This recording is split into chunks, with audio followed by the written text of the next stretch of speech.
Olá, pessoal. Estamos começando mais um podcast do Cine 7. Eu, Danilo Areosa, vou estar mediando aqui uma conversa meio mafiosa, vamos colocar assim. Hoje eu vou ter uma proposta irrecusável para todo mundo, que é que a gente vai estar discutindo aqui nesse podcast nada menos que os 50 anos do Poderoso Chefão, um dos clássicos de Hollywood, do cinema americano, da sétima arte. Se duvidar, eu acho que se você fizer uma listinha ali entre os melhores filmes de todos os tempos, eu acho que o Poderoso Chefão deve estar no top 3. Se duvidar, até o top 1 para grande parte dos cinéfilos. Né? Um filme que, de certa forma, na nova Hollywood, ali na década de 70, transformou um pouco a visão da máfia ítalo-americana e trouxe grandes revoluções dentro do cinema de gênero. E hoje, para a gente estar conversando sobre esses 50 anos de Poderoso Chefão, eu vou estar trazendo aqui uma dupla impecável aqui de meio mafiosos, meio cinéfilos, a junção dos dois, um pessoal que adora cinema, é andarilho cinematográfico. Se duvidar, alguns deles aí já tem quase 20 anos de estrada de matança cinematográfica. Então, aqui para apresentar, né, hoje essa roda de conversa que a gente vai estar discutindo aqui, o Poderoso Chefão, queria dar as boas-vindas a Michel Simões, também conhecido como nosso braço direito da máfia, né? O cara que está há tempos, se a gente for olhar o currículo vitae do rapaz, já há muito tempo aí na crítica cinematográfica do nosso Brasil nacional. Michel, seja bem-vindo. Queria que você se apresentasse aqui para os nossos ouvintes, né, espectadores, um pouco sobre a sua trajetória de vida aí e também falar, né, qual é o seu personagem favorito do Poderoso Chefão dentro da trilogia. Obrigado, Danilo, pela apresentação. Bom, eu sou o Michel Simões do Cinema na Varanda, um podcast aqui de São Paulo, que a gente fala de todos os tipos de cinema, desde os filmes mais alternativos até os grandes filmes que ocupam as salas, Marvel e tudo mais. Então a gente tenta falar de tudo, clássicos, filmes mais recentes, aquele filme pequenininho que passou naquele festival minúsculo, mas é um filme que vale a pena ser descoberto. Então a gente, no Cinema na Varanda, já faz 6 para 7 anos que estamos aí regularmente comentando sobre todos esses tipos de filme, né?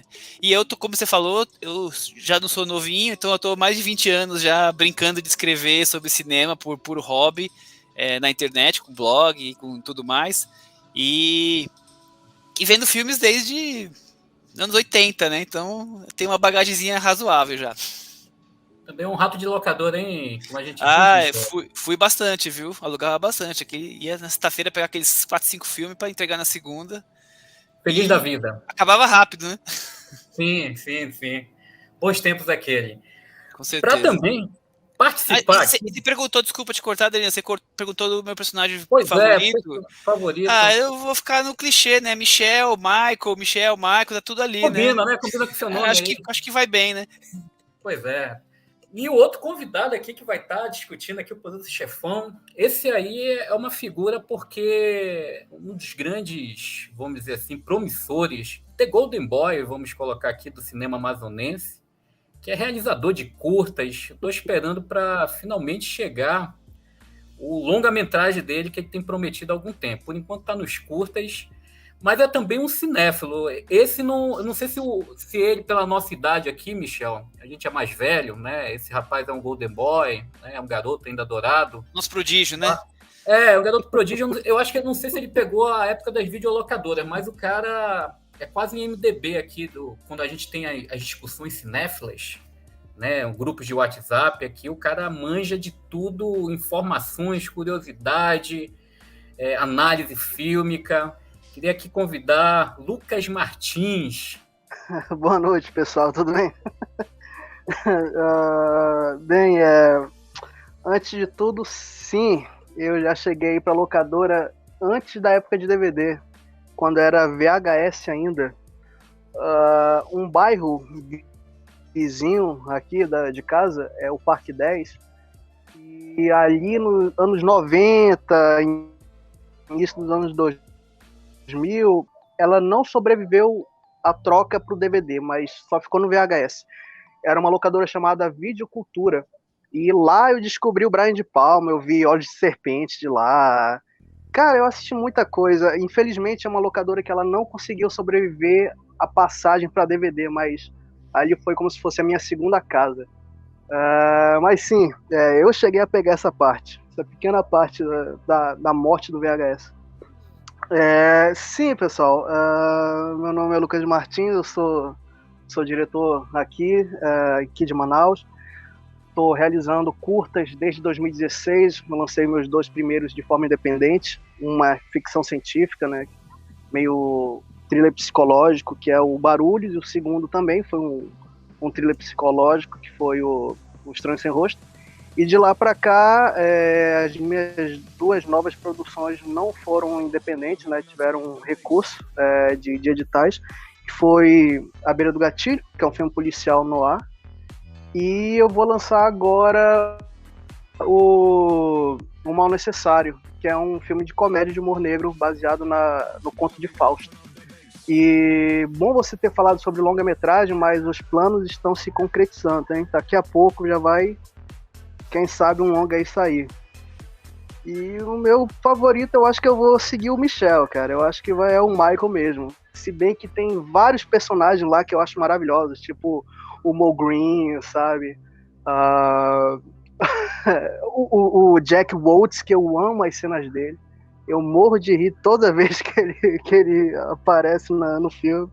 Eu acho ele um personagem ótimo. Eu realmente... Aquela cena que ele tá falando com o Tom Hagen, falando que o Johnny Fontaine não iria participar do filme, que ele teve todas as mulheres do mundo, e ele... Cara, aquela cena eu revejo umas 5, 6 vezes. Eu acho maravilhoso e é muito engraçado também. Mas eu diria que é o Michael, e esses pequenos personagens sempre fazem uma diferença.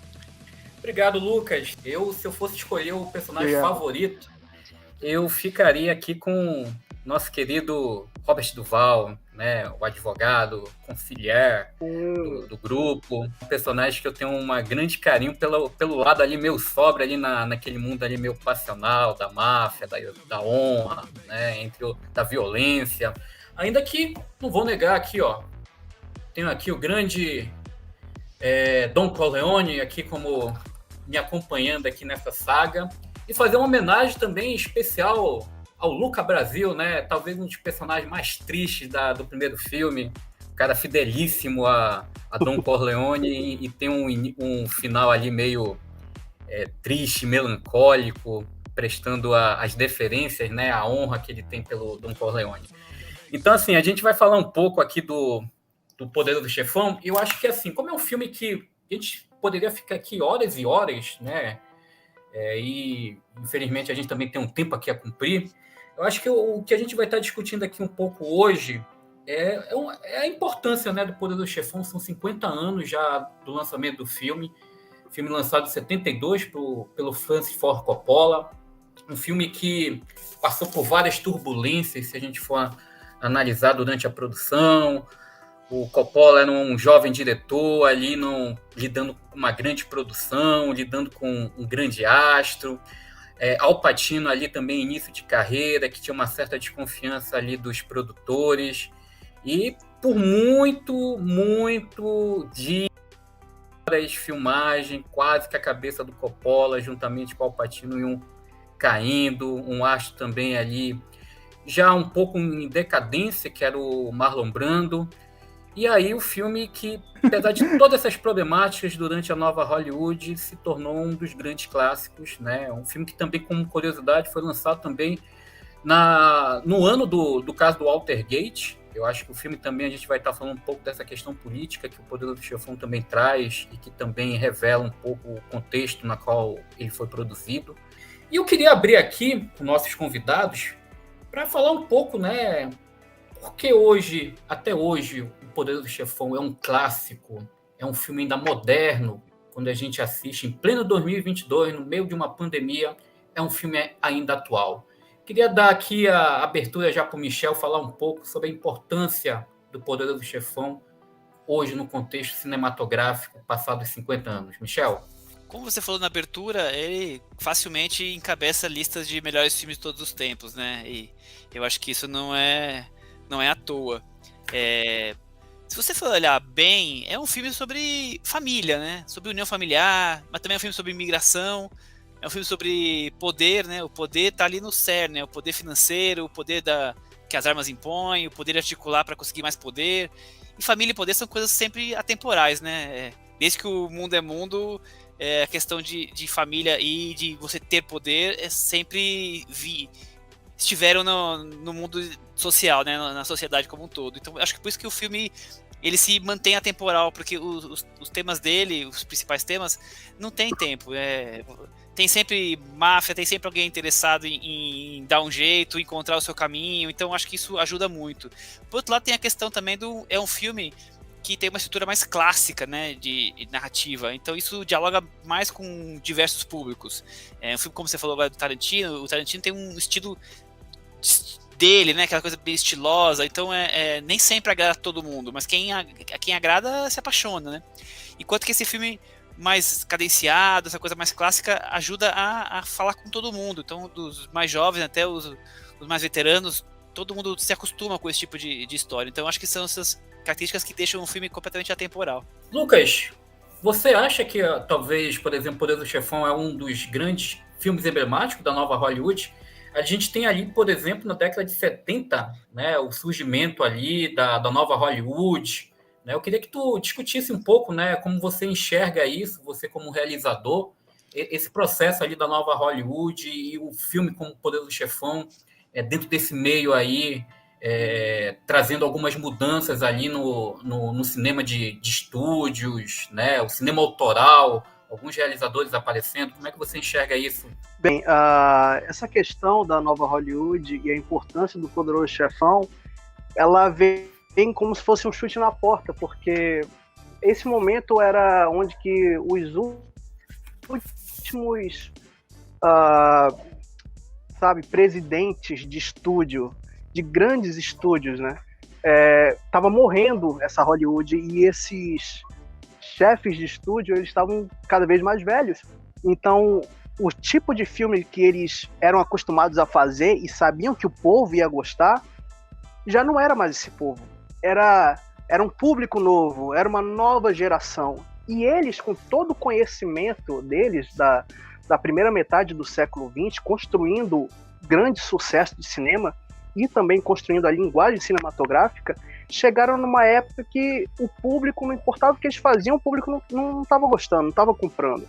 Então começa a surgir esses filmes, tipo Poderoso Chefão, mais à frente o Tubarão, desses jovens loucos, entre aspas, né, que são os diretores, e eles colocam a sua própria visão, apesar de eles apanharem no estúdio também. Por exemplo, Coppola, ele sofreu muito para lançar o Poderoso Chefão. Quando ele estava produzindo, era só porrada.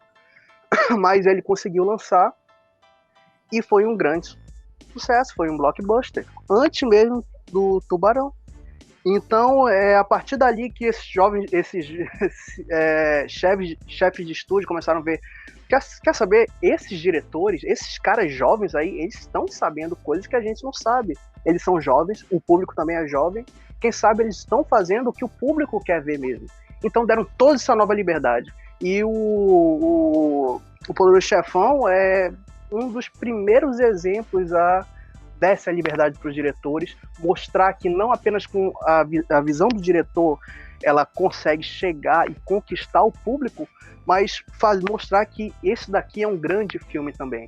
Então, sem a menor sombra de dúvida, a nova Hollywood deve demais a esse início que foi o Poderoso Chefão.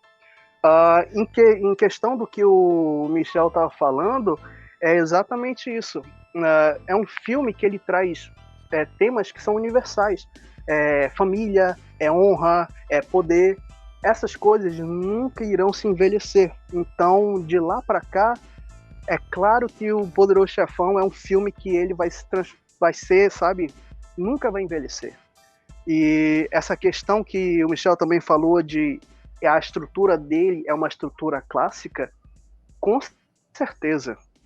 A estrutura clássica nunca envelhece.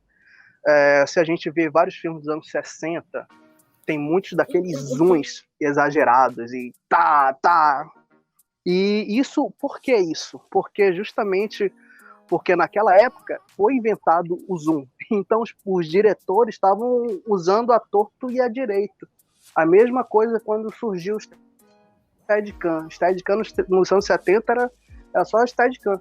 Quando o pessoal conseguiu tirar do sistema deles, sabe, usar tudo que é de zoom, tudo que é de Steady, eles foram aprendendo com as experiências dele, falar, quer saber, aqui é melhor usar o zoom só nisso, é melhor usar o Steady só nisso, a gente não precisa usar o zoom o tempo todo. Então essas coisas, quando é muito utilizada, acabam envelhecendo e sendo um retrato daquela época. O Poderoso Chefão, a estrutura cinematográfica dele, estrutura cinematográfica e narrativa é completamente clássica. Então, a forma que ele é dirigido também é uma das coisas que ajudam a manter o filme tão inovador hoje quanto era em 72. Eu queria falar alguma coisa, Danilo, complementando bem o que o Lucas falou, concordo com tudo que ele disse, mas eu acho muito interessante como teve essa transformação do cinema americano naquela fase, né? Porque a gente vinha desses anos 40 e 50, da era de ouro de Hollywood, dos grandes musicais, dos faroestes, né, de John Ford, e de repente os anos 60 vêm de uma forma cultural, não só de cinema, mas de forma global, né, para dar uma mudada na cena cultural, né, de música, de moda, de tudo.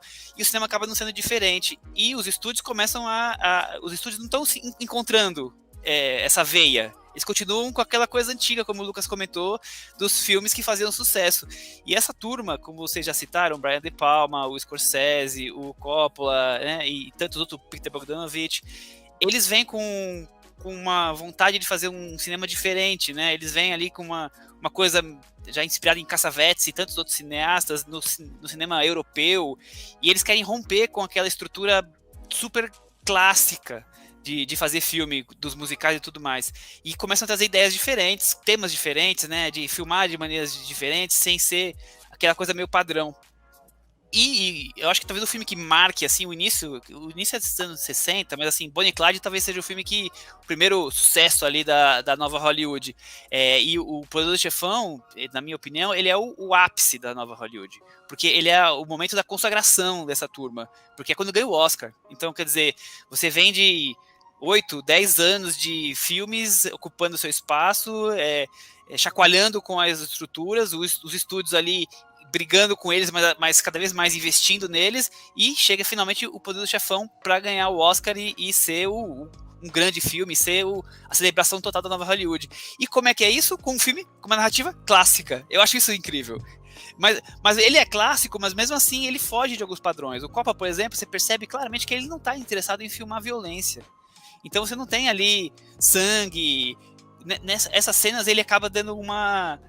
como eu vou dizer assim, uma diminuída na violência. Então ele põe laranja caindo, sabe? Ele dá toques, ele filma um pé na hora de um cara estrangulado. Então o Coppola ele consegue ser inovador, mas ao mesmo tempo falar com essa estrutura narrativa clássica antiga, sendo um filme completamente da nova Hollywood. Eu acho que esse todo assim muito interessante.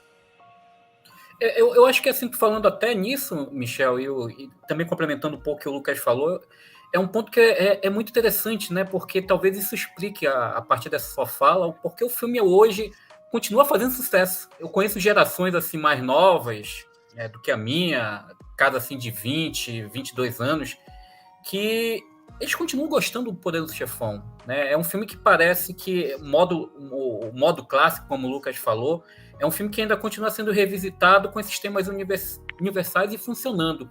Eu me lembro que tem uma entrevista do Coppola, alguns anos atrás, que ele mesmo fala que os estúdios queriam algumas cenas mais violentas, né? Achavam que o filme era muito intimista, né? Muito lento, então precisava da questão da violência.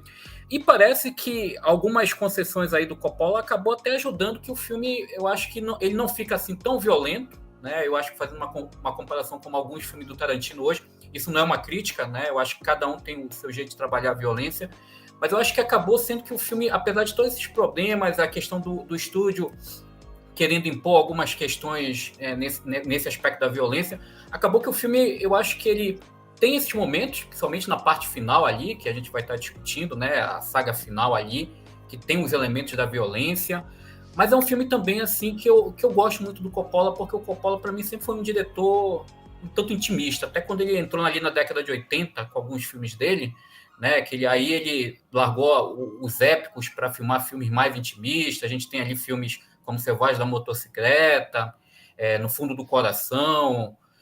A gente vê que tem esse lado mais intimista. Eu acho que ele consegue ali já, como você falou, em 72, é o ápice, né? É o filme que, por exemplo, abre ali as portas de escancada de vez para a nova Hollywood, que começa a vir com outros diretores. A gente tem ali o Brian De Palma também surgindo, o Spielberg ali, que já tinha feito o Encurralado, mas que é com Tubarão, que ele também estoura.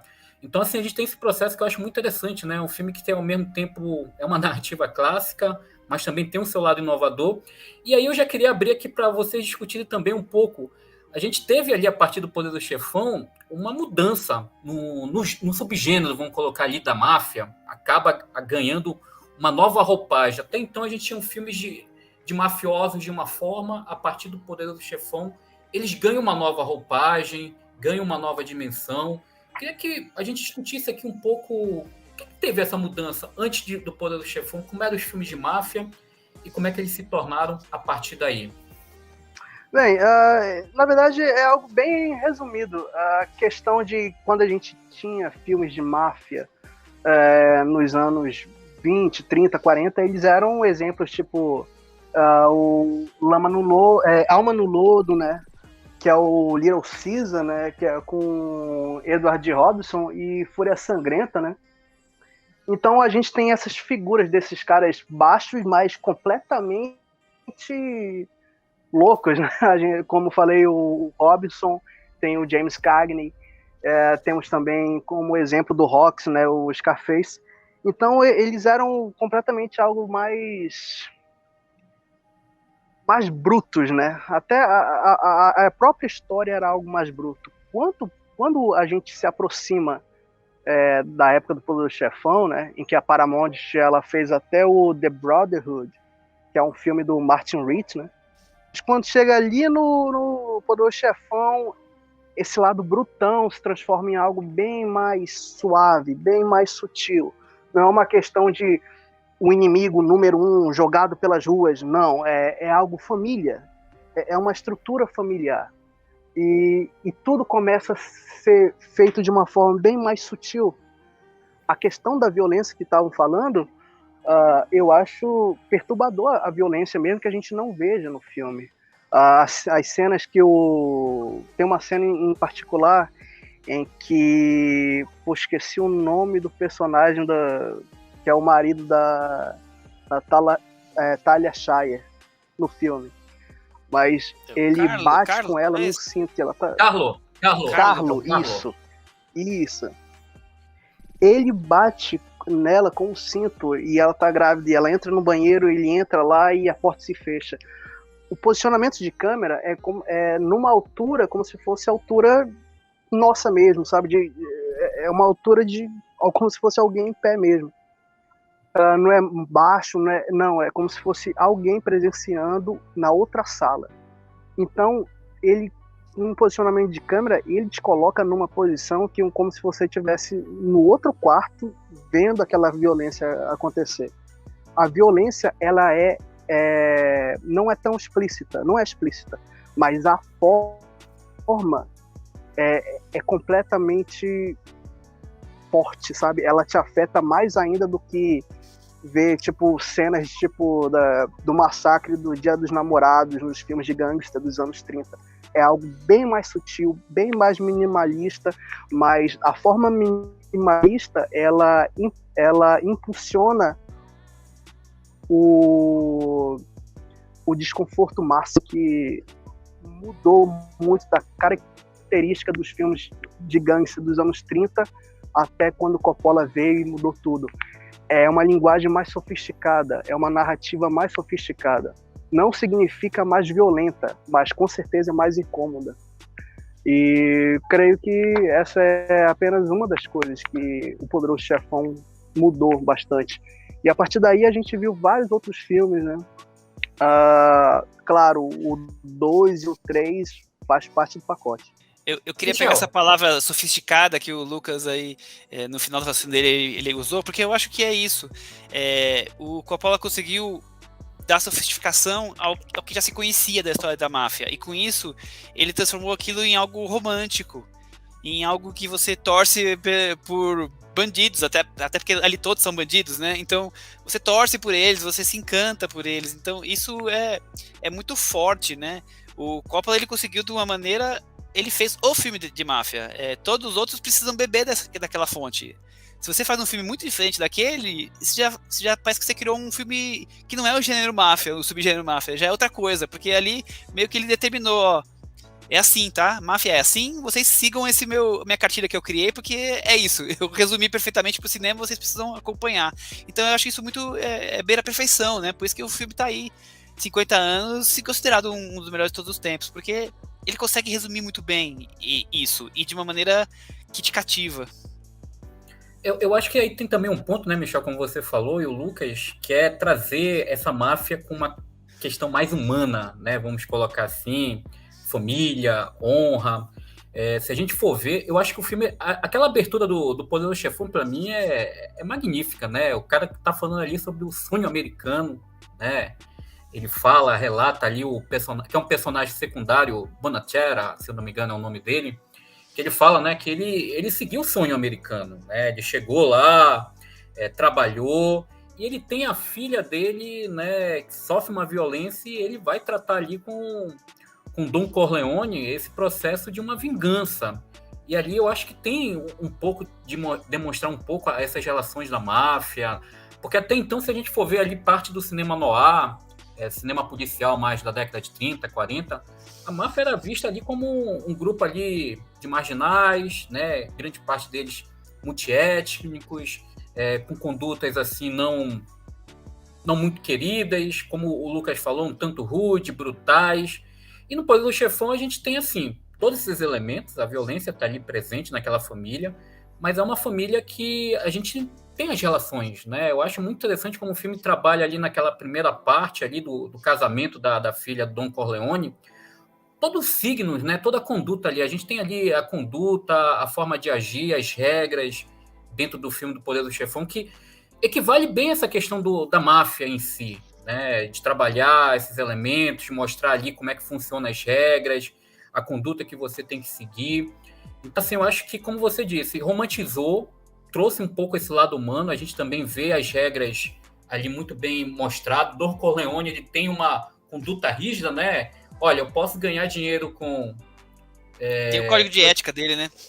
Tem um código de ética. Eu posso ganhar com prostituição, eu posso ganhar com bebida, com cassino, mas eu não posso ganhar com as drogas. E ele mantendo esse código. Não, droga não, porque droga vai chegar às crianças, eu não acho isso correto, né? Então, até mesmo nisso, a máfia ganha ali pelo Poderoso Chefão esse lado assim dessa conduta familiar, né? Certas regras têm que ser respeitadas e a gente não vai quebrar, né? Então, eu vejo muito com esse olhar, como você falou, criou-se uma cartilha, Martin Scorsese, Os Bons Companheiros, que eu acho que pegou essa cartilha ali, transformou de uma forma mais intensa, de uma coisa mais pop, mantém o clássico mais puxado para o pop ali, uma idealização daquela vida marginal ainda de uma forma ainda mais glamourosa.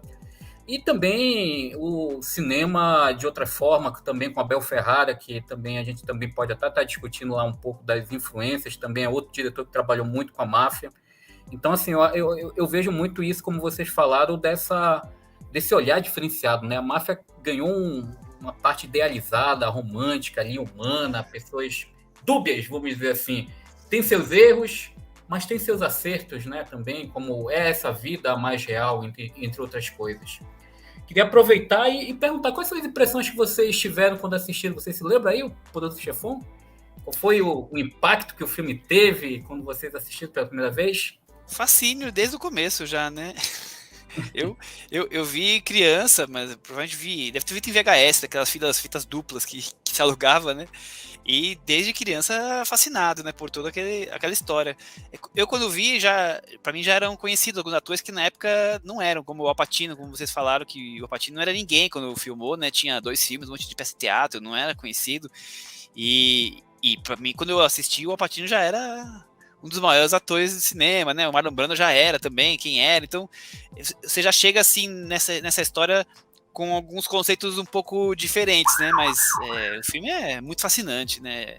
Eu, de criança, já achava aquilo tudo incrível, assim. A história, como você se envolve com todos os personagens, com todos os dramas. É uma coisa que você falou que é verdade, quer dizer, as histórias de máfia antigamente focavam-se na parte das armas e na trama policial, né? E às vezes tinha só uma questão amorosa ali com algum dos personagens principais, mas não tinha um desenvolver do habitat social daqueles personagens, né? Era algo mais focado na violência e nas situações escusas, enquanto que o Poderoso Chefão vai para todos os lados, né? Vai para violência doméstica, vai para códigos de ética, né? Vai para um momento angelical com o seu neto e vai para violência, porrada, tiro, bomba e o que mais tiver, né? Pois é, eu acho que tem até um ponto aí também, né? Eu não sei se depois o Lucas pode complementar, que a gente também vê no Poderoso Chefão, né, a máfia como uma resposta à violência externa, né? O Bonachera aí que também procura o padrinho depois que a polícia não resolve a situação dele, né? Como se o Estado, né, o próprio Estado ali na década de 70 não conseguisse resolver as questões sociais, as questões da violência, e aí quem pode resolver isso? Nada menos que a máfia, né? O padrinho, a busca por isso, né? Então tem essa questão também um pouco que o Poder dos Chefões traz um pouco dessa falência da sociedade. A gente não pode esquecer. Tem muitas questões sociais que a gente vai vendo dentro do filme, até porque quando eu fui ler o romance do Mário Puzo, é curioso, né? O romance, praticamente ele deixa esses elementos políticos de fora. É uma novela, é uma novela violenta, de sangue, mas que não trabalha esses elementos tão políticos que o filme do Coppola utiliza. Lucas, queria complementar aí algumas informações sobre suas impressões. Imagino que deve ser um dos seus filmes de cabeceira, né? O Poderoso Chefão. Com certeza. Voltando brevemente em questão desse lado mais suavizado, depois do Poderoso Chefão, ele, entretanto, nos anos, creio que até os anos 70, ainda continuou essa imagem não delicada dos gangsters, nas histórias de gangster. Tem vários filmes, por exemplo, de exploração, né, mais necessariamente do Blaxploitation, em que eles ainda traziam essa figura bruta e uma abordagem nada sutil da história de gangster. Então isso continuou, era basicamente o mesmo gangster que a gente via nos anos 30 e 40, só que com as cores e excessos dos anos 70, o que era uma mistura um tanto divertida, na verdade. E essa questão dos personagens que vão atrás do Corleone, Don Corleone, ali basicamente todos são quase todos são da mesma etnia, né? São italianos, e a gente vê que tem muito preconceito. Por exemplo, na figura do policial lá, o McCluskey, alguma coisa assim. Todos os personagens ali, quando a gente mostra a polícia é corrupta, e a polícia ela também é preconceituosa. Então, quando a justiça não chega a eles com certeza vão atrás de alguém que passou pelas mesmas dificuldades e ainda passa, só que tem o poder de ajudá-los, né? Como no caso do padeiro, como no caso esqueci o nome do personagem de início, Barzini. Bonachera. É Barzini? É o Bonachera. Bonachera, pois é. Exatamente. Então, com certeza, eu acho que é como se fosse pessoas daquela etnia, naquele bairro, e que eles estão tipo, jogados assim numa terra meio como se fosse sem lei, e a única lei que eles podem encontrar é nos braços do padrinho, né? Sendo amigo dele. E sem a menor sombra de dúvida, o Poderoso Chefão ele é um filme de cabeceira meu. Não só ele, o pessoal fala muito mal do 3, só que eu gosto bastante do 3. Claro que ele não chega aos pés do 1 e do 2, mas ainda assim é um filme que eu gosto muito. O 2 é ótimo também. E eu cheguei a ler o livro do Mário Puzo vários anos atrás e é um tanto decepcionante, porque o Mário Puzo ele é um ótimo escritor. Porém, o livro ele não faz nenhum jus ao filme. O filme é disparado bem melhor do que o livro. Como é que vocês enxergam a trajetória do Michael Corleone dentro do processo, a transformação? Vocês acham que é um ponto talvez mais forte dentro da narrativa psicológica que o Coppola estabelece dentro do filme? Com certeza, né? O poderoso chefão do título é o Michael, né? Não é o Vito. Porque o filme conta essa trajetória do personagem que não quer ser envolvido, né? A família também não quer que ele se envolva na máfia, ele quer ser correto, digamos assim, e o instinto fala mais alto quando ele sente que a família não está em segurança. Então, eu acho que o filme, o Poderoso Chefão é o Michael, mas a interpretação do Marlon Brando é tão forte que eu acho que a primeira lembrança quando você pensa em Godfather é o Don Corleone, né? É o Vito. Mas, sem dúvida, essa desconstrução moral que o Al Pacino faz do Michael, eu acho que de longe, além de ser o personagem mais desenvolvido, é uma das coisas mais interessantes do filme e mais importantes, porque ele vai muito subindo os degraus, sabe? Do que não é certo, e quebrando essas barreiras. Então, a cada cena, você vai descobrindo o Michael cada vez mais abandonando o que parecia ser o Michael e desabrochando um Michael que vai ser o grande líder de uma família mafiosa, né? Então, daquele garoto louco para mostrar para a família a nova namorada, até aquele homem que fica atrás da porta na cena final, tem uma distância abissal entre as duas pessoas, e essa construção desse Michael jovem para esse Michael mais já enraizado, que é o fascinante. Um ponto assim, só para, já que você tocou, Michel, o curioso, se a gente for somar o tempo do personagem Don Corleone dentro do filme, eu acho que ele dá uns 47 minutos. Em torno de 47 a 50 minutos. Se a gente for pegar com a metragem do Poderoso Chefão, acho que dá ali o quê? Menos uns 30% de filme? 25, talvez. 27, né? Mais ou menos, acho que essa média. Que é bem curioso, né? Porque todo mundo, quando assiste o Poderoso Chefão, a gente acha que é um filme sobre o Don Corleone, na verdade. E aí a gente tem, tipo, o Coppola passando a rasteira na gente, mostrando que é a saga do Michael, né? Essa transformação. Eu acho que é um personagem que, como você falou, tem uma construção ali muito interessante, né? Desde a primeira cena que ele aparece, um herói de guerra, né? Todo mundo trata ele, até os policiais falam, não, tome cuidado, eu não posso prender ele porque ele é um herói de guerra, né? É um personagem que chega ali na festa de casamento vestido com uniforme ali de militar, querendo apresentar, como você diz, a namorada, tipo, eu vou apresentar a namorada para meus pais, estou feliz por causa disso. E aí a gente tem, à medida que o filme vai passando, a gente vai vendo que ele vai adentrando ali, como você falou, a questão do instinto, né? O instinto ali passional da família, né? A gente tem um Sônia ali que representa bem do James Caan, esse lado passional. E o Michael, ele tem esse lado passional, mas que é bem mais sóbrio, mas que permite ele adentrar nesse mundo ali da máfia. Eu até vejo muito a sequência que ele perde a esposa lá na Itália, a Polônia, né? Ali, para mim é a queda final ali de qualquer lado humano que o personagem tem, né? Que praticamente ele perde a mulher que ele conquistou, a mulher que ele estava apaixonado. E aí você nota que o personagem praticamente fez ali o rito de passagem para esse lado mais sombrio, né? Essa parte da morte da Polônia, né, essa cena em particular, de fato, é a gota final, sabe? É o último traço, digamos, humano do Michael morre junto com a Polônia. E tem outros dois momentos que mostram essa construção desse novo Michael, né? Tem uma linguagem cinematográfica que é o push-in, né? Em que a câmera está em cima do trilho e o trilho se aproxima do personagem ou do objeto.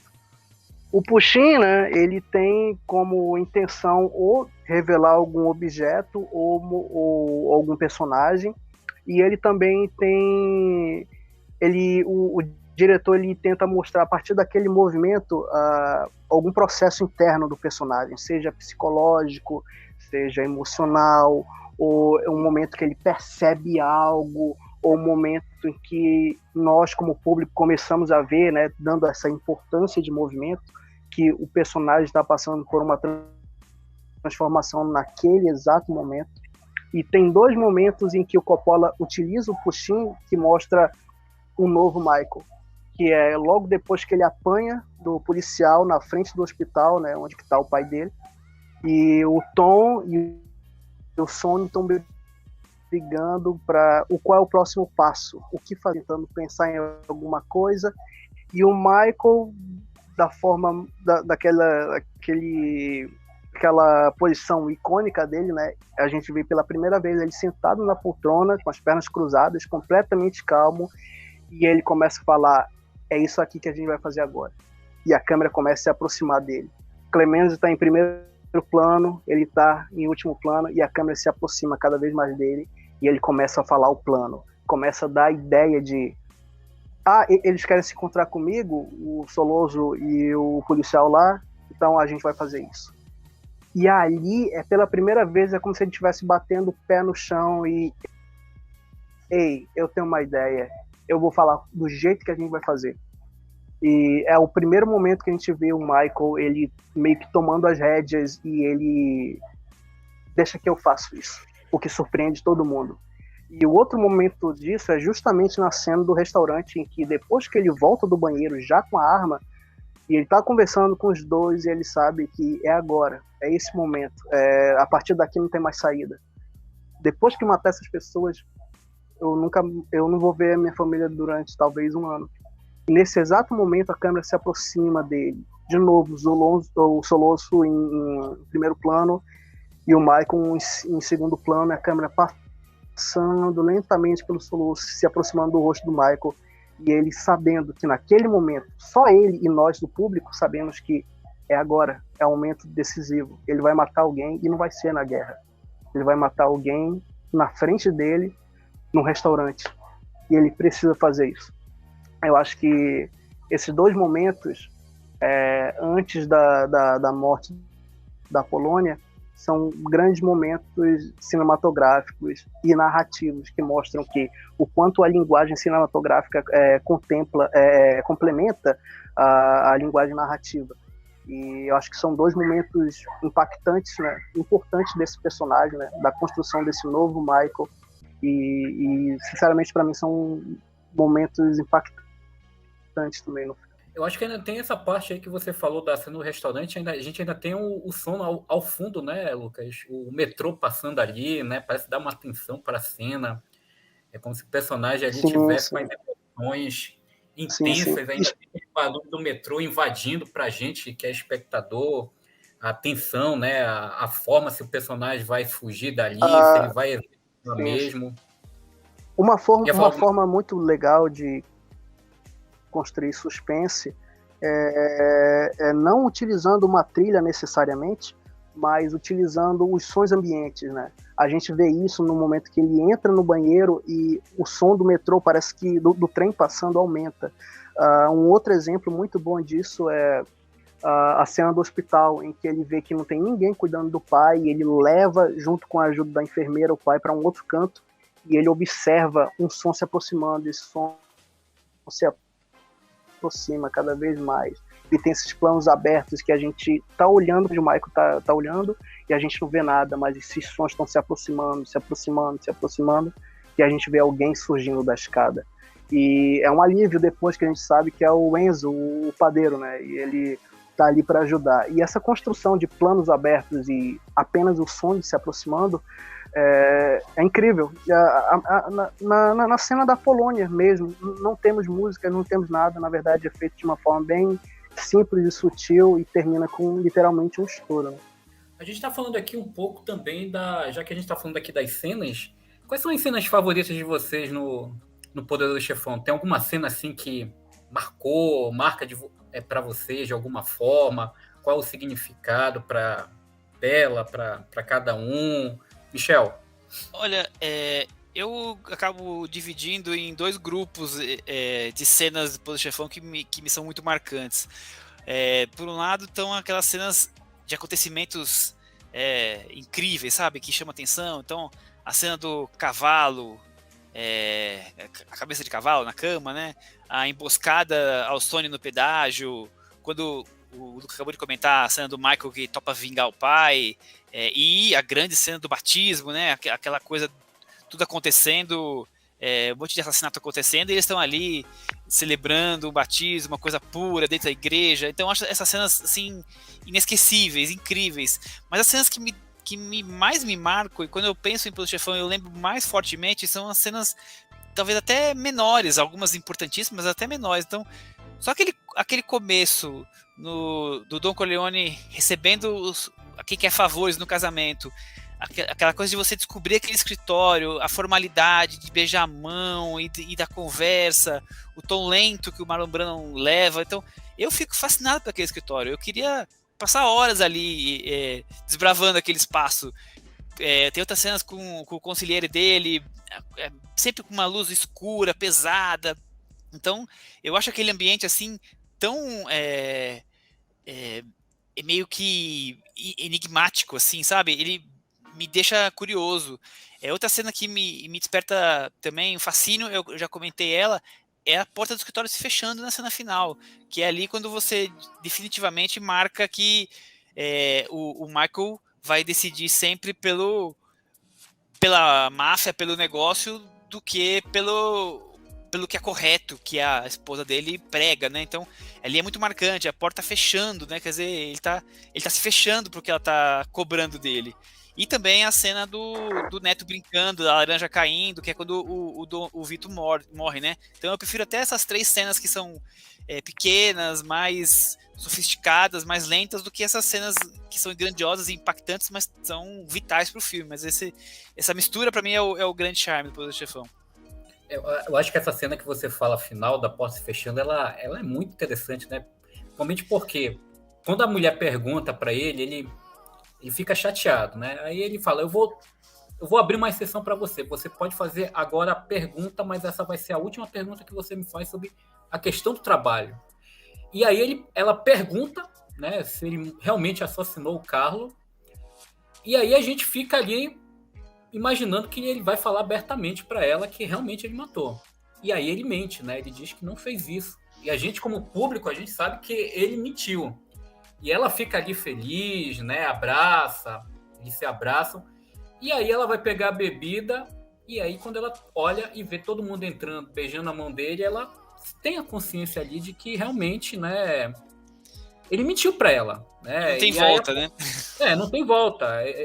Ele deu a chance, ela fez a pergunta, a única vez que ela poderia perguntar, e ele mentiu. Eu até acho muito... O Lucas falou um pouco sobre essa questão das cores, e você falou aí do escritório. Eu, por exemplo, parece ali aquele escritório ali, aquela sala ali de reuniões, né, deles, parece aqueles setting terapêuticos sombrios, né, tratando sobre questões da moral, né, da vida. É um local carregado, né, Danilo? Que ali decidiu-se tantas mortes, é um lugar tão carregado. E eles discutem ali normalmente, né, a morte, né? Olha, vamos fazer isso, vamos tomar decisão, não sei o quê.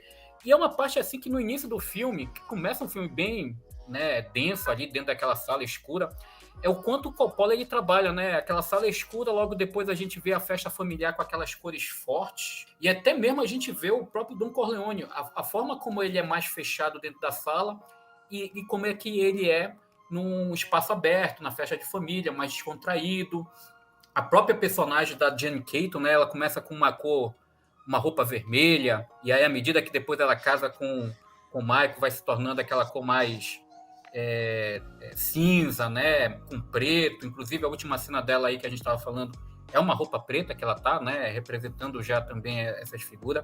Então acho que quando você fala muito desses simbolismos aí, né, essas cenas pequenas, ela traz esse simbolismo que dizem muito sobre o filme, né? A gente não precisa ali ter vamos dizer assim, um diálogo didático, né, como o cinema americano às vezes gosta de colocar nesses blockbusters, nesses filmes épicos, tipo assim, o espectador é burro, então a gente vai explicar aqui para ele minuciosamente o que isso significa. E aí o Coppola ali com cores, sons, imagem, ele deixa muito claro ali a construção psicológica dos personagens. Lucas, sua cena favorita?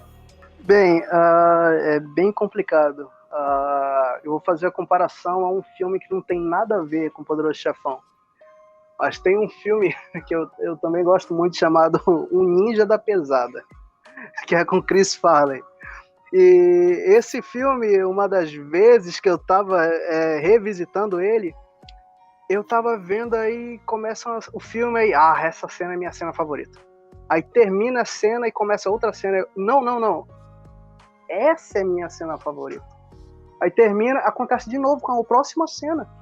E depois eu vejo que o filme inteiro é composto de todas as cenas que são minhas favoritas. O filme é perfeito. A primeira cena é minha favorita, no meio só tem cena favorita e a última também é minha favorita. É a mesma coisa que o Poderoso Chefão. É difícil encontrar qual é a minha cena favorita. Mas eu concordo com o que o Michel falou da cultura popular. Mas as pequenas cenas, pequenos momentos são impactantes. Eu não sei porquê, mas de vez em quando vem à minha mente a cena em que o Luca Brasi vai agradecer o Don Corleone e é algo que ele estava treinando o tempo todo e do nada entra as crianças brincando lá na sala e o Tom tenta juntar as crianças. É algo tão rápido e tão pequeno, mas é uma das cenas que fica presa na minha cabeça, assim como do Johnny Fontaine, que eu acho essa outra cena que é muito engraçada, que ele tá chorando pro Dom e o Dom dá um tapa nele. Você pode agir que nem um homem. É uma cena ótima também. O Jack Waltz brigando com o Tom na sala de jantar é outra cena que são pequenos momentos, são cenas que até muitas vezes não são lembradas, mas que são completamente impactantes. Creio que, na verdade, tem várias cenas. É até difícil escolher algumas cenas, mas esses pequenos momentos entre grandes cenas são momentos que, do nada, sabe, aparecem na minha cabeça. E esse final da Kay olhando e a porta fechando na cara dela, né, é como se fosse... essa questão de que agora ela tá com essa família e ela não apenas não pode perguntar coisas do Michael, mas como ela tá excluída dessa parte e ela sabe que ela tá num local que ela não queria estar. E esse final dela olhando pro futuro dela, né, que agora o marido dela é o novo Dom e fecha a porta na cara dela, tem dois finais que de vez em quando aparecem na minha mente, que é esse e o final de Rock, no primeiro Rock. São finais que são completamente impactantes e que de vez em quando pisca-se na minha mente, sabe? Esse final do Chefão é incrível e esse outro momento pequeno, mas completamente me arrepia até falando nele, é quando ele fala pra Kay, eu vou justificar, eu vou explicar alguma coisa, né? Ele vai falar se ele matou ou não, né? O Carlo. E ele olha diretamente nos olhos dela, com toda a seriedade do mundo, e ele fala não. Aquilo ali é algo de arrepiar. Então, eu não consegui falar direito da pergunta porque não tem como dar uma resposta, mas esses pequenos momentos são momentos que ficam passando na minha mente de vez em quando. Vocês acham, por exemplo, Poderoso Chefão é a trinca Coppola, Brando, Pacino? Eu, por exemplo, eu gosto muito do personagem do James Caan, né, e do Robert Duvall, acho que já falei aqui, né, meu personagem favorito. Eu acho que eles dão ali um complemento ali muito bem, dão uma dimensão muito grande ali, somente se a gente for estudar ali a psicologia daquela família. A gente tem um cara mais sóbrio ali, mais centrado, inclusive o personagem do Robert Duvall, tem um certo momento que o Pacino fala, olha, você vai ser agora só o advogado porque a gente vai entrar em guerra e você não é um cara para apaziguar aqui numa situação de guerra, né? Então ele tira ali o personagem do Duval da figura de conselheiro para colocar ele como apenas o advogado, né? Então a gente tem esses dois personagens. O James Caan é um personagem mais passional ali, parece que é ligado a 220. A morte dele, como a gente já falou aqui, também é uma das mortes também bem impactantes, muito lembrada quando a gente fala das mortes mais no cinema, né, nos filmes clássicos. Essa questão, por exemplo, da morte do James Caan, que é uma morte assim bem crua, né? Até porque a gente sabe que talvez vai acontecer alguma coisa ali, mas a gente não imagina o impacto. Vocês acham que é só esse triângulo aí, Pacino, Marlon Brando, Coppola, né? A gente tem o Coppola aí e o Al Pacino ali, início de carreira, o Brando já uma descendente, aí o Poderoso Chefão faz ele se tornar ali de novo visto pelo cinema americano. O Brando estava descendente não pela capacidade dele, né? Mas por ele ser quem ele era, né? E as pessoas já não estavam aguentando mais trabalhar com ele. Acho que esse era o problema, né? Era o gêniozinho. Mas é interessante você destacar isso, porque não, claro que não. Eles são a válvula ali, o centro, esse tripé. Mas, pô, nós acabamos de falar aí repetidamente de duas cenas da Diane Keaton. Ela também é a alma do filme, fora os dois que você citou, que eles complementam em comportamentos tão diferentes, né? Um super explosivo, o outro aquele conciliador, e o Vito e o Michael talvez com um perfil um pouco diferente de maestro mesmo, né? E talvez por isso que o Michael é o escolhido, maestro mais maquiavélico, né? Então, esse grupo todo, o Fred, com aquela coisa assim, uma família tão poderosa e um filho tão assim, bobo, né? Facilmente enganado, se faz de capacho. Então, eu acho que essa riqueza de personagens também é uma construção muito interessante, né? Mas assim, eu acho o personagem da Diane Keaton parece, em minutagem, se for ver, é pequeno, mas assim, o quanto ela é representativa para a construção do que a gente tem do Michael, do que a gente acabou de falar sobre a desconstrução dele, é assim, primordial. Michel, por exemplo, a gente tá falando do Al Pacino, né? Por exemplo, ele era início de carreira ali, e a gente sabe que depois, com o passar do tempo, ele foi assumindo algumas atuações, algumas performances mais explosivas, vamos dizer assim, né? Alguns chamam de Robert Bracht. O Scarface, que o Lucas comentou, Scarface, né? Isso, Scarface, o filme também muito ali. O Lucas falou do antigo, claro, né? Mas o Scarface depois dele, né? Do De Palma. Será que ali ele também pegou ali um pouco da performance? Porque a gente tem naquela época ali o método Marlon Brando, né? O Marlon Brando ali, a partir do Sindicato dos Ladrões, do Elia Kazan, ele estabeleceu aquele lado ali de você incorporar o personagem, né? Viver sobre ele. A gente já teve exemplos, próprio Al Pacino, Robert De Niro já fez isso em alguns filmes, principalmente Poderoso Chefão 2, Os Intocáveis.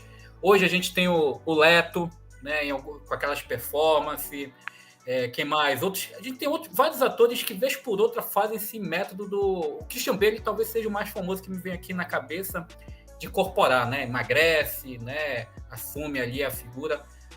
Al Pacino, você acha que, de repente, ali também incorporou um pouco do método Marlon Brando, a partir dali dos bastidores, para o que ele fez a partir dali da carreira? Pô, Danilo, eu acho que o Al Pacino ali mostrou pro mundo que é ser um personagem, um ator versátil, cara.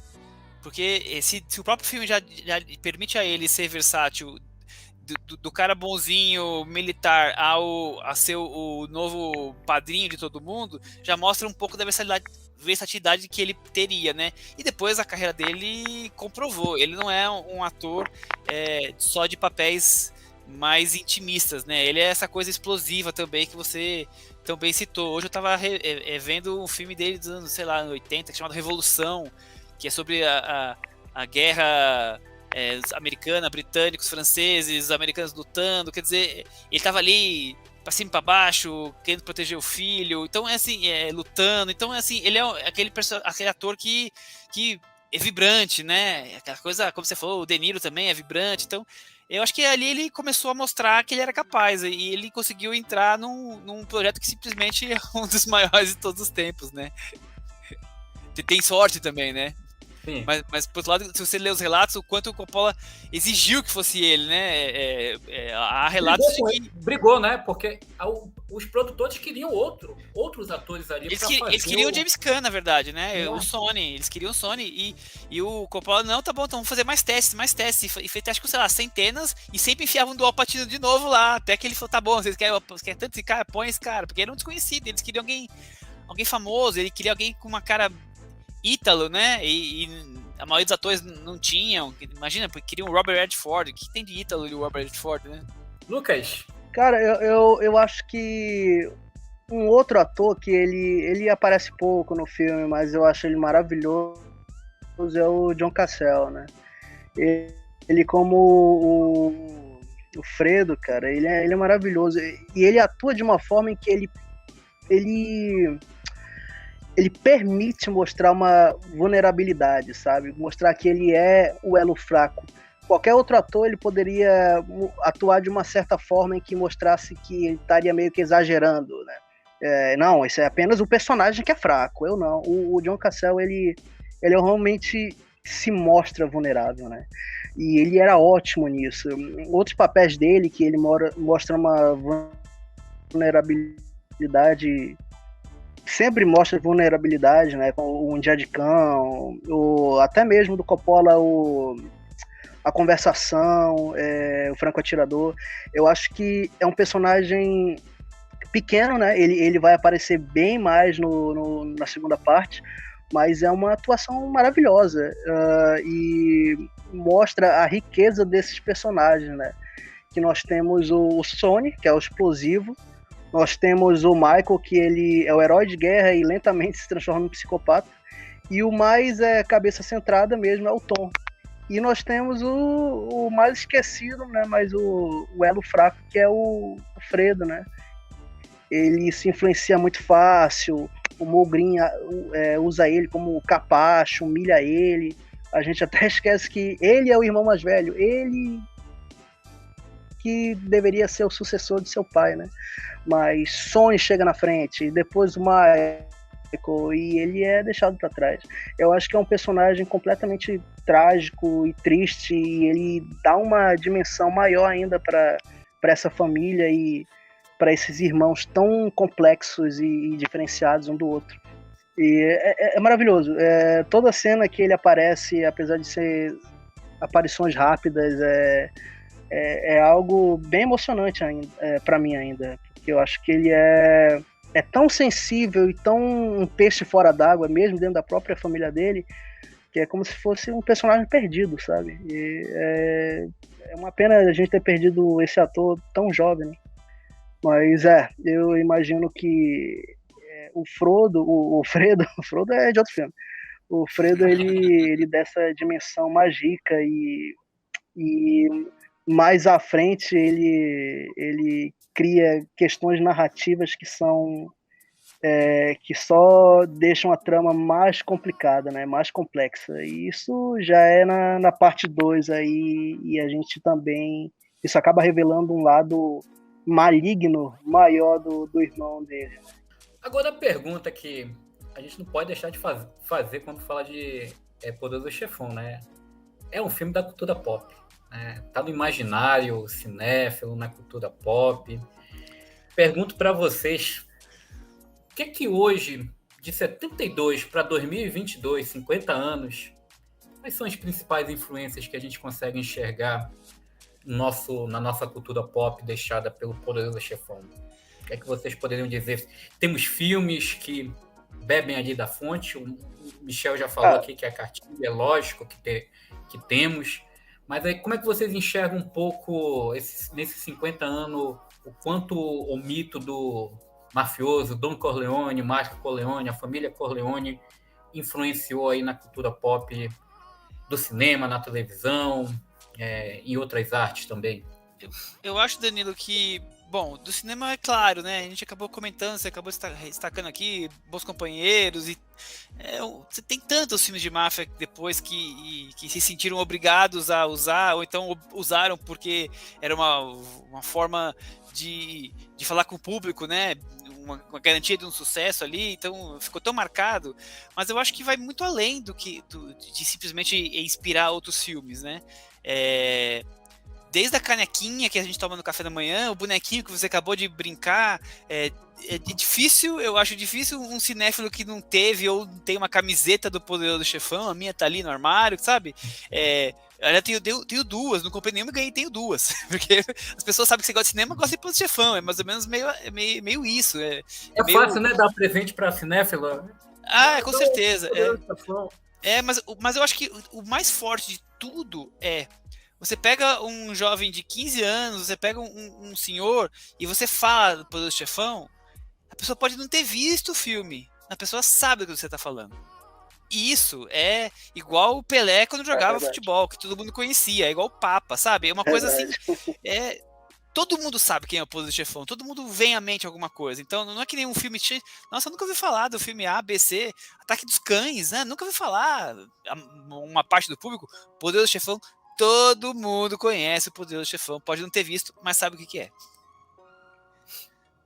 Lucas. Exatamente. É parecido com o Exorcista. Tem gente que nunca viu o Exorcista, mas só de mencionar o Exorcista, eles sabem o que é. E eles sabem que já vem uma energia pesada. Só de falar o Exorcista, ok, bora trocar de conversa, bora mudar de assunto. É tão forte que ultrapassa a mídia, ultrapassa o que é um filme. Eles realmente se transformam em algo. Ele se transforma em algo da cultura popular que é tão conhecido que as pessoas sabem o que são, até mesmo sem nunca ter visto. Esse é o impacto de filmes como Poderoso Chefão e O Exorcista. Eu acho que esses filmes, assim, eles viram um sinônimo do que é cinema, né? É até impossível... mesmo que você nunca tenha visto Poderoso Chefão, você tem uma ideia do que é, e você sabe mais ou menos o caminho que o filme está indo no quesito de gênero. É um filme que ele, sem a menor sombra de dúvida, ele vira cultura popular. Ele é tão cultura popular que outros filmes de gangster ou séries de televisão mencionam Poderoso Chefão. Vira até uma piada dentro desses universos, tipo Os Sopranos, que quando alguém conversa com alguém da máfia e pergunta: é mesmo que nem o Poderoso Chefão? Ou o Tony, ele ama assistir o Poderoso Chefão parte 2, é o favorito dele. É tão cultura popular que ele entra no universo de outros filmes do gênero. Lucas, mensagem pra você. Então, essa é uma estrutura de Poderoso Chefão, mensagem pra você, cara. É uma comédia romântica com Tom Hanks e Meg Ryan, assim, uma coisa... Tem várias falas que ele tá ensinando ela a arte do business através de Poderoso Chefão, cara. É como você falou. É como se o Tom Hanks fosse o Don Corleone do universo romântico, sabe, cara? É algo incrível. Ele, não só o próprio Poderoso Chefão, como o Scarface também. O Scarface, ele é cultura pop sem a menor sombra de dúvida, né? Não apenas no cinema, como também na questão da música, na questão do hip hop, na questão do universo das ruas. São filmes que eles transcendem o gênero, eles criam uma nova roupagem do gênero, né? Que quando vocês estavam falando sobre o Al Pacino, ele meio que deu uma aumentada na atuação dele, né? É até interessante porque eu sempre quis saber aonde que o Al Pacino começou isso. Porque o Al Pacino, mesmo quando ele tem aqueles personagens mais explosivos, tipo Tony Montana, ou o personagem do advogado dele no Justiça para Todos, ele ainda assim é exagerado, mas é realista. Eu não sei onde que foi que teve essa mudança. Talvez tenha sido em Vítimas de uma Paixão, eu não sei, mas ainda assim ele continua maravilhoso. E eu queria saber essa opinião de vocês. Aonde que vocês acham que começou esse novo Al Pacino? Olha, eu não sei se o Michel concorda, né? Mas eu acho que começaria a transição ali pelos anos 80, vamos dizer ali, pelo Scarface, né? Eu acho que ele pega ali uma intensidade ali. Eu acho que ali ele encontra ali também um personagem, como o Michel falou, ele é um ator versátil, né? Se a gente for pegar a carreira do Al Pacino, até mais recente aqui em algumas comédias ele aparece, ele tem até um jeito descontraído para trabalhar com a questão do humor, né? Eu acho que isso ficou muito claro, Era Uma Vez em Hollywood, até naquele filme famoso do Adam Sandler, cada gêmea tem o que merece, não me lembro agora do título direito. Cara, Cada um tem a gêmea que merece, acho que é isso. Isso. Mas eu isso não vi, mesmo. mas eu não vi. Pois é, não perdeu nada, mas assim, é o Não. Al ele mesmo com ele. Né? Mas, Então, mas eu acho que o Lucas falou, eu acho que a transformação vem num Dia de Cão. Dia de Cão, né? Eu acho que é ali. Porque ele faz o Poderoso Chefão, depois ele faz o Espantalho, que é um filme bem, assim, mais intimista. Inclusive, acho que, se não me engano, ganhou a Palma Muito de legal, Ouro. muito bom. É um filme legal, interessante. Aí vem o Sérpico e o Poderoso Chefão 2 e um Dia de Cão. Ali, o Dia de Cão ele já tava virado no Jiraya já. E aí dali pra frente, depois vem o Scarface, aí já vem... Como a gente já conhece ele, Vítima de uma Paixão, mas eu acho que o Dia de Cão é o que marca, assim, esse lado do Al Pacino que até então não tinha aparecido vibrante. Eu acho que até na década de 90 eu acho que na década de 90, não sei se o Michel também concorda, e o Lucas, que eu acho que parece que também ele solta mais isso, né? Por exemplo, Fogo Contra Fogo, do Michael Mann, ele praticamente... ele obra-prima. Sim, eu acho que também é outro filme que a gente não pode negar que tem ali uma certa relação com o Poderoso Chefão, né? Também essa questão da máfia, a forma como o Michael Mann ele reconstrói também essa questão da máfia, né? De um outro olhar mais melancólico. E o reencontro dos dois, né? Pois é, sim. Denis e Al Pacino. Por mais que no Poderoso Chefão 2 eles não se encontram em cena, né? Porque eles estão em momentos diferentes de tempo, né? Mas é o reencontro deles, né? E a primeira vez que eles estão contracenando ali. Esse filme aí é outra obra-prima, o Fogo Contra Fogo, o Cinco Poderoso Chefão. Com certeza. Essa questão do... Porque ainda ele mais jovem assim, ele tinha esse lado explosivo, só que ainda era algo mais realista. E quando ele começa o que o Danilo falou, overacting, mas ainda assim eu acho maravilhoso, eu acho completamente divertido assistir as performances dele. Eu acho que, assim, para fechar um ponto essa parte aí que a gente está falando da cultura pop, né? Eu acho que além do que vocês falaram, que a gente tem, né? Tem até barzinho agora que a gente tem, bar, pub, todo confeccionado com o Poderoso Chefão, né? Com nome assim bem sugestivo, Sindicato, o Chefão, entre outras coisas. E também o quanto a música do Poderoso Chefão entrou, né, no nosso imaginário. Se a gente for ver a trilha sonora do Nino Rota, né, também se tornou com o início ali do filme. Eu acho que tocar em algum lugar, com certeza a pessoa já faz... Facilmente reconhecível, né?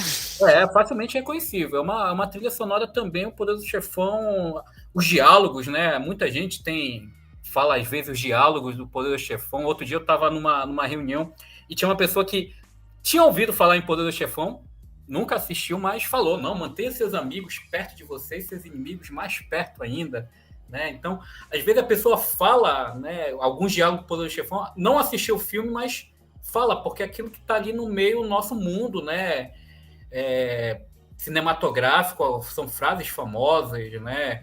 Eu, por exemplo, a gente enxerga desde Breaking Bad, Sopranos, aí que o Lucas falou, o Michel falou, mensagem para você, a gente também tem a Máfia no Divã, com o Robert De Niro, que é uma paródia, né, os filmes de máfia, tem aquele outro Máfia do Jim Abrams, se eu não me engano, do Trio Zaz também, que é uma paródia. O próprio Chefões do Abel Ferrara, que eu acho um filmaço. Um Novato da Máfia também. Oi? Um Novato na Máfia, Doni Brasco, né? Então, a gente tem aí um... É que um Novato na Máfia é o próprio Marlon Brando meio que refazendo Don Corleone, só que numa versão completamente contra. Bem, eu acho que a gente aqui já falou bastante, né, do filme. Queria fazer aqui as considerações finais para a gente encerrar aqui o podcast sobre os 50 anos do Poderoso Chefão. Deixa aqui para o nosso amigo Michel, juntamente com o Lucas, fazendo as considerações finais, alguma coisa que gostariam de colocar sobre o filme, né? Também falar um pouco também, se algum convidar a seguir as redes sociais aí, as atividades que vocês fazem, fique à vontade para isso, tá bom? Obrigado, Danilo. Acho que foi muito legal falar. É sempre bom demais lembrar de um filme como esse, né? Quem puder assistir ou reassistir no cinema agora, comemorando os 50 anos que ele está sendo relançado, é uma boa oportunidade. Se não, fica com esse gostinho que a gente falou aqui, corre no seu DVD, no seu Blu-ray, no seu streaming que está disponível e assistam, porque é filme para você rever várias vezes ao longo da sua vida, né? Então, O Poderoso Chefão é realmente um filme de cabeceira de qualquer cinéfilo.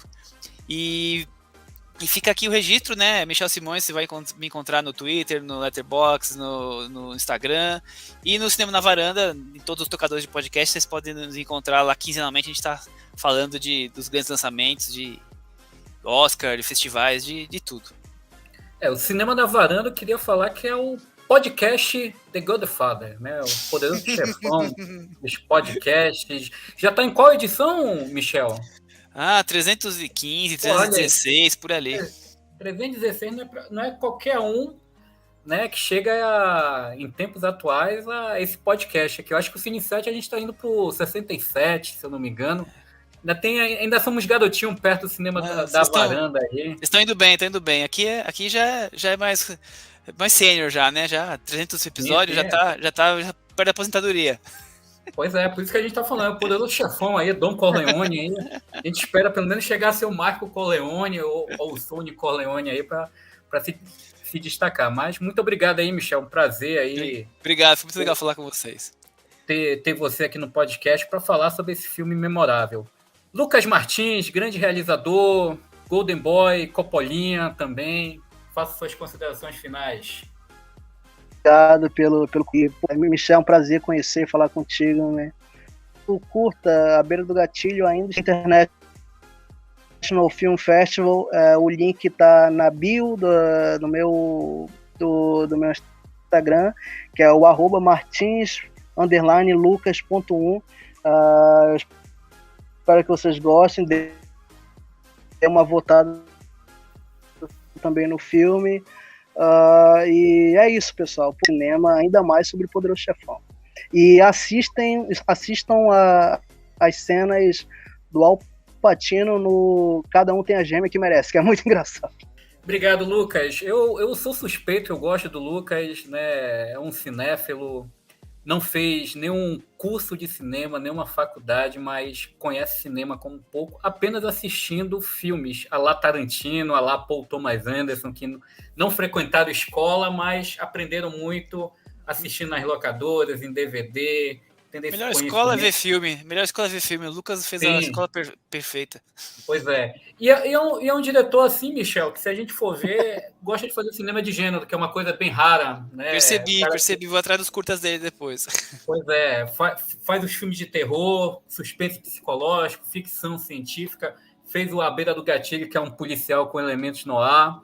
Então, assim, é bom ver um realizador que ainda tem esse apreço pela questão do cinema de gênero, que está cada vez mais raro de você encontrar hoje, dentro do nosso cinema nacional, americano, esses filmes de gênero, tá? Muito obrigado aí, Lucas. Michel, obrigado aí pela essa cúpula... Obrigado, pessoal. Obrigado.